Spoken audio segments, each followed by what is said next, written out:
how to show information of your Tecno Spark Go 1S mobile phone. So okay guys, here in your mobile phone, you'll have to do is go to settings.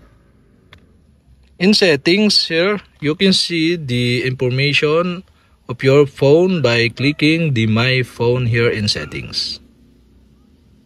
And now you can see the base on Android, so version 14.0.1. And the device name is Tecno Spark Go 1S.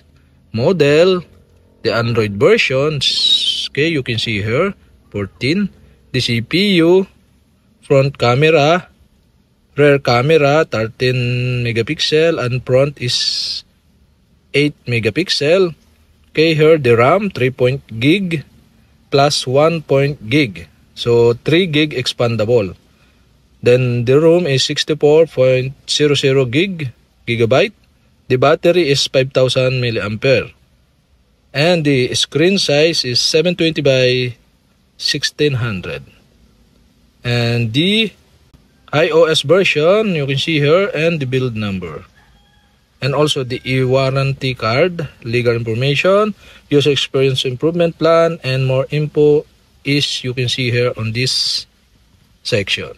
And that's it. Okay, you have successfully shown the information of Tecno Spark Go 1S mobile phone. And okay guys, if you have a question, kindly comment below. And don't forget to hit the subscribe button and the bell to notify you if I have new video. Okay, thanks for watching.